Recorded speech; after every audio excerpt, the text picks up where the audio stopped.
A wave of extrajudicial killings with more than 3,000 people dead. On this edition of the Newsmakers, we ask if the Philippine President Rodrigo Duterte is going too far. Also on today's program, they fought against Gaddafi at the height of the Libyan revolution. Now the Misrata militias are taking on Daesh. We have a special report from the city which could hold the key to Libya's future.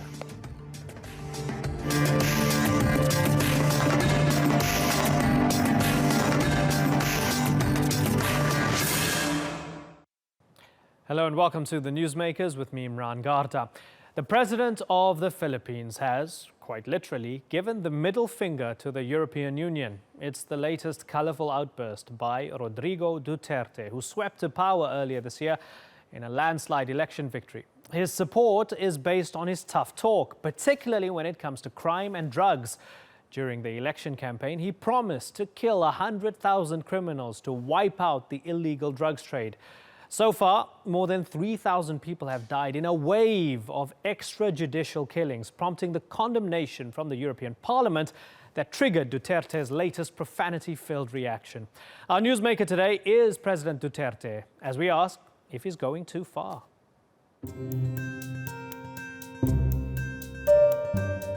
President Rodrigo Duterte has been in office for less than 100 days.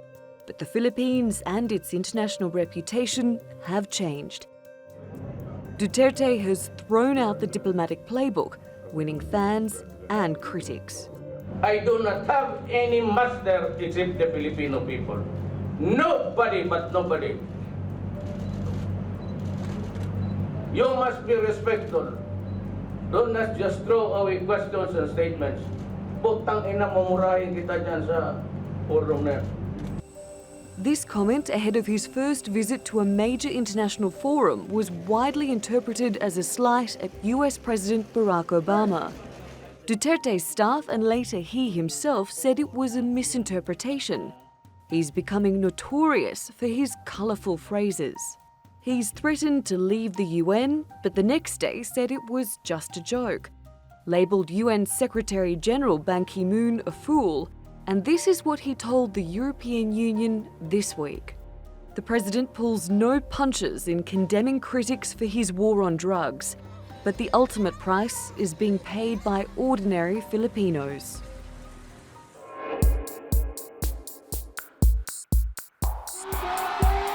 Duterte swept to power on a promise to rid drugs from Filipino society by any means necessary. And since his term began, the death toll of suspected criminals, drug users and pushers has been sobering. 3,313 people have been killed. 1,185 died in police operations. 2,128 died in vigilante-style killings. The crackdown is far from over. The president says he needs another 6 months to deal with the problem. We are trying our very best to put order in this country. We are racked with so many problems: kidnapping in the south, terrorism, drugs, which is really pulling us down. Inside the country, people have been protesting against the extrajudicial killings. A Senate inquiry into the deaths has been mired in controversy. But in a country which has been affected by a drugs crisis for decades, there is support for the Duterte doctrine. A July poll showed 91% of Filipinos trust him. And for the president, their opinion is what matters. Plenty will be killed until the last pusher is out of the streets. Until the drug manufacturer is killed, we will continue, and I will continue, and I don't give a shit about anybody observing my behavior. A solemn promise from a man whose nickname is the Punisher. Natalie Pohanen, The Newsmakers. Well, joining me now from Manila is Pompey Lavinia, who was the social media director of President Duterte's election campaign. Thanks so much for joining us, Mr. Lavinia. Around 15 million Filipinos voted for President Duterte. This confrontational style, tough on crime, to the point of encouraging vigilante justice, speaking your mind, not being diplomatic in your language. Is this what Filipinos want? First of all, I will not accept that the president is officially endorsing vigilante killings. But what he is advocating for is putting the full force of the law against drugs. And if that leads to violence, if people resist arrest, for example, then so be it. Hundreds of people marched earlier today on the 44th anniversary of martial law, which was declared by Marcos. And not thousands, just hundreds. It was small. But some of the banners were interesting. I was looking at pictures from those banners. Stop the killings, address poverty, the root cause of criminality, strengthen the justice system. Will President Duterte listen to these people? Is he likely to listen to them? Well, those are all the sights and sounds of a democracy like we have. That's the farthest thing we are from now is martial law. The fact that people can go in the media, demonstrate, go against the policy of the president as long as it's in words, that's fine. Now, the president does listen to the people, but in the end, he will decide based on what he feels is best for the country. I've been reading the papers and the news in the past few hours, and we have statements coming out from the president regarding condemnation from the European Union. And let me just quote him directly here. I read the condemnation of the European Union against me. I will tell them, F you. And he then also raised his middle finger during the speech. And then he said, the European Union now has the gall to condemn me. I repeat it, F you. Does that become a problem when you're dealing with messaging for the president when he says stuff like that? Not at all. The president is the president and he can speak his mind. And what he's doing is he's expressing his outrage that foreign countries would actually dictate to us what we can do. That would be like Filipinos, somebody like me, for example, telling your country how to deal with the recent events you've had there. That's on the world stage. Now, you haven't heard Filipinos tell you what to do, right? I mean, so there's a certain outrage that Europeans would tell us what to do because we're a sovereign country.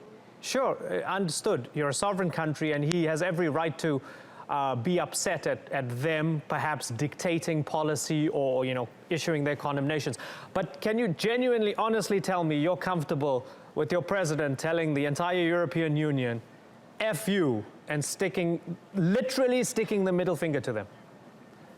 You're asking for my personal opinion. Personally, the style of the president is his style. I'm not going to tell him how to say what he wants to say.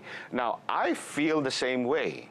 I am outraged by the way that these people in Europe who have their own problems to address about human rights, migrants, refugees, would, tell us here what to do. Now, if you notice, I'm using a different language, but that is me, and he is him.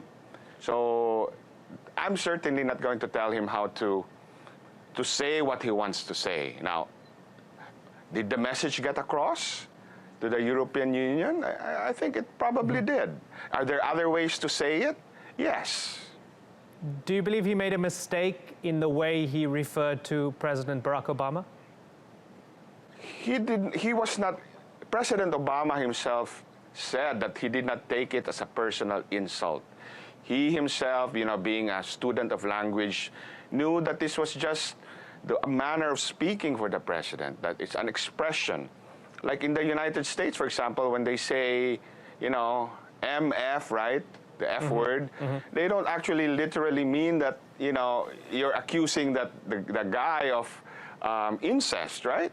I mean, it's an expression, and it's exclamative to make a point. And again, you have to remember the context. The context there was a hypothetical situation where you have a reporter asking him, hypothetically, what would you do if the stronger country would tell you that you have to do this, you have to do that, this is how you ought to approach human rights. And hypothetically, right, he said that if he does that, I'm gonna say this. Right. But I mean, so I think yeah, sure. President Obama himself said he did not take it personally. Sure, he didn't take it personally, but I mean, when we look at the timeline, it appears as if he was offended enough to cancel his visit, right? So you have the timeline, and these words, "son of a whore, I will curse you in that forum," in reference to President Obama. President Obama then cancels his visit. And later on, President Duterte says, "While the immediate cause was my strong comments to a certain press question that elicited concern and distress, we also regret it came across as a personal attack on the US president."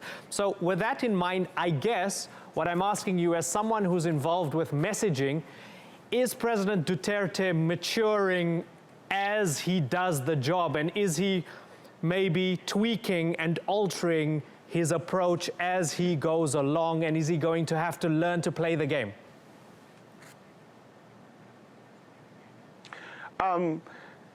See, you're asking me that question from the point of view of an international audience looking at how the president is communicating. But you have to remember that in a press conference like that, the president may be talking to a different audience, the audience of the Filipino people themselves. So that, will he change his style? I really don't know. Will it evolve, and will he learn? I'm sure he will. Do you hope that he doesn't use any more insults towards either the European Union or the US president? I do not want to be presumptuous, really, and tell the president how to say what he wants to say. It would depend on the situation. It would depend on the situation. There are situations where, you know, you have to say what you have to say to make a point. But, you know, in general, it's not a good idea to be, you know, throwing insults at each other. And just as much as it's not a good idea, for example, for the European Union to tell us what to do. Yeah, and again, you're a sovereign country, you're a democracy, the president was democratically elected, all granted, right? And you have to deal with your crime situation however you best deem fit. But just looking at the statistics again, since July the 1st, 3,313 people have been killed, and this is from the PNP, the Philippines National Police. 2,128 people were killed extrajudicially, and I guess that can be deemed vigilante justice. When we look at those numbers, they're massive numbers, and we can't be absolutely sure that everybody who's been killed was guilty of a crime. With those numbers in mind, can you at least understand that they might be concerned that the Philippines might be plunging into chaos if these numbers continue to balloon? Can you at least understand that from their perspective? Yes, I can understand that. And even here, people are concerned. The president himself has ordered an investigation on what are these killings that are beyond the police actions. But what you have to remember is that there are 10 times more, maybe even more than 10 times, that surrendered peacefully or gave up without incident. So, you know, you have to remember that this is not an ordinary police operation, but it's a war on drugs. And in war, you know, there are casualties. But yes, I mean, you know, we're not callous that we are not affected at all by the killings. And, you know, people are concerned. Even the president himself, you know, has ordered an investigation into what's happening with those killings. So far, is the war on drugs worth it? Winning, I assume that you ask, it's being successful? Yeah, I think so, because the amount of supply has dropped dramatically. I think more than 500,000 people have surrendered, and you know, but is it over? It's not. There's a ways to go. The numbers are at 3,000 people killed. At what point would it become too much? 30,000, 50,000, 100,000? At what point might you go, maybe this is being a bit heavy-handed? That is too hypothetical and so far out in the future for me to give you a number like that. I wouldn't know how to answer that question. It depends on the situation. You know, you have to remember that the president sees this as an existential threat. It's the threat to our survival as a country. Whether you agree with it or not, that's how he sees it. Because you have to remember that such a big percent, we don't want 1 out of 10 Filipinos walking around like zombies, high on drugs. And you have to remember also that most of the drug dealers here, most of the big drug suppliers are foreign nationals. So, it's a national security threat as far as even the previous president had declared it to be. But the President Duterte is taking much firmer action. Now, as to the number of casualties, we don't know, because we don't know how this will play out. We don't know if people will just surrender, if people will, it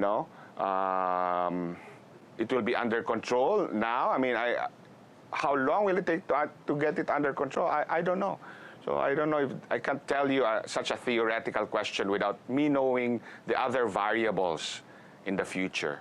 Very finally, if you'll allow me to perhaps give you an analogy or similarity here. You have a charismatic man with millions of followers, speaks his mind, and in many ways often tears up the rule book of diplomacy. Might there be similarities with a certain Mr. Trump, and how does that make you feel? I'm not going to comment on American politics, just like we don't like it if foreigners comment on get involved with our politics. But from what I can observe, a very, very, very different man, very, very different situations. Maybe in the way they speak there might be similarities, but I really don't want to go beyond that, because I would be expressing my views on opinions on issues that, for me, it's up to the voters of the United States to decide. Okay, Pompey Lavinia, it's been a pleasure talking to you. Thanks so much.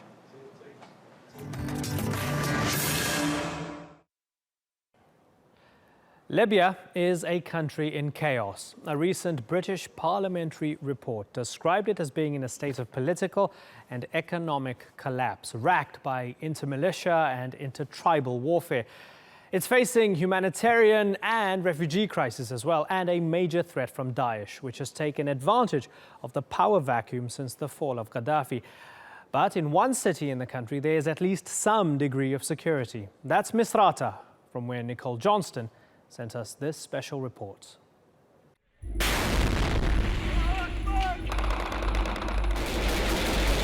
In the heady days of Libya's revolution, Misrata was a holdout for the rebels. The main street, a front line. Former Libyan leader Muammar Gaddafi's troops, backed by tanks, fought to defeat the rebels in the country's third largest city. Gaddafi wanted to cut their supply line through the port. He kept the city under siege for 2 months. In the end, Gaddafi was killed.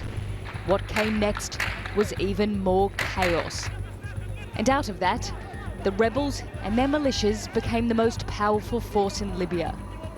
Only problem is, there are around 2,000 different militia groups.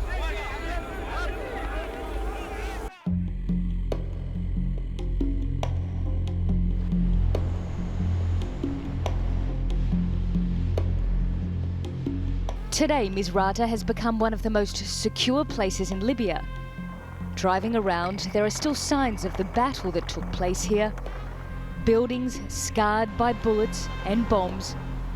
A roadside war museum with old tanks, weapons and ammunition from 2011. Now Misrata's fighters have picked up their arms again.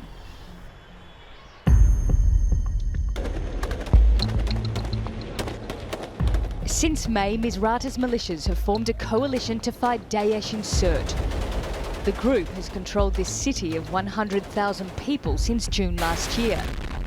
Now, its days are numbered. Daesh is now pinned down in one small neighbourhood of Sirte. It has less than a kilometre of territory. But the group is still effective and deadly. It has suicide bombers, snipers, and it's booby-trapped the city. But the militias of Misrata believe Daesh's days are numbered. Misrata's militias have surrounded the city with a ring of steel, checkpoints and military compounds. Inside the ring it's secure, a rare thing in Libya. Nicole Johnston, The Newsmakers. Well, joining me now from London is Ricardo Fabiani, a senior analyst at the Eurasia Group and an expert on Libya. Thanks for joining us, Ricardo. Misrata might be relatively secure, but is it just an anomaly in the bigger picture, which is a big mess in Libya? Surely, out of all the cities and towns of Libya, Misrata stands out as one of the most secure and safest places in the country, where there is a sort of business-like atmosphere in the city itself. However, I would say this is not the only place in the country where we have a relatively safe environment. We have other cities as well, for example, the cities of Zintan or even Tobruk and Beida, where the security situation is relatively calm, relatively safe. And this is mostly because of the nature of the conflict itself, that basically you only have a handful of places and cities where there is actual fighting, and most of the country is in this sort of almost unreal state of tranquility. Okay, so let's talk about that handful of places. This new offensive launched by the UN-backed Tripoli government against the rival administration, General Haftar's group, those fighters who seized multiple ports very recently. It has the potential to get very, very ugly. In your opinion, will it get very ugly? What's happened in the aftermath of the occupation, the seizure of the ports by General Haftar was actually quite surprising. We had a relaxation of tensions between the two sides, the beginning of new peace talks between the National Unity Government in Tripoli, the United Nations, and General Haftar's representatives in Tobruk. So the paradox here is that apparently the situation from a diplomatic and political point of view has improved in the immediate aftermath of this event. However, this doesn't mean that the worst is over. The talks are not necessarily going to produce any significant results. The gap between the two sides remains extremely significant, and there is a risk that if the peace talks break down again, we will have more violence and basically more military clashes between the two coalitions. How would you rank the Daesh threat right now in Libya? The threat posed by Daesh is still very significant. They haven't been completely wiped out of Sirte, the main city that they control, yet, despite a great effort and some major military advances by the troops led by Misrata against them. And I would say that definitely they are on the defensive right now. They feel under pressure because of this current military operation under the aegis of the National Unity Government. However, even if they were to be kicked out of Sirte, the threat wouldn't be over yet.